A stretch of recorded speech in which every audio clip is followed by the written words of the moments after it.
রাজধানীর ফার্মগেট এলাকায় একটি বিআরটিসি দোতলা বাস এলিভেটেড এক্সপ্রেসওয়ের র্যাম্পের নিচে ঢুকে পড়ে।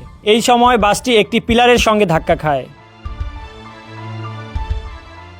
দুর্ঘটনাটি ঘটে আজ মঙ্গলবার বেলা 11:30টার দিকে। এতে বাসের উপরের অংশ গুরুতরভাবে বিধ্বস্ত হয়, তবে এতে প্রাণহানির ঘটনা ঘটেনি। পুলিশ জানিয়েছে দুর্ঘটনায় একজন সামান্য আহত হয়েছেন। ওয়ালটন এখন দেশের সীমানা পেরিয়ে পৌঁছে গিয়েছে 50টিরও বেশি দেশে। ওয়ালটন, ঘরে ঘরে বিশ্বজুড়ে। পুলিশের ট্রাফিক বিভাগ জানায় বাসটি এলিভেটেড এক্সপ্রেসওয়ের র্যাম্পের নিচে ঢুকে পড়ে। এই ঘটনার একাধিক ভিডিও ইতিমধ্যে সামাজিক যোগাযোগ মাধ্যমে ছড়িয়ে পড়েছে।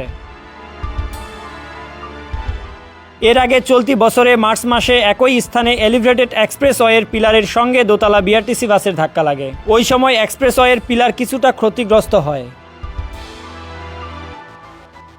ডেস্ক রিপোর্ট, সমকাল।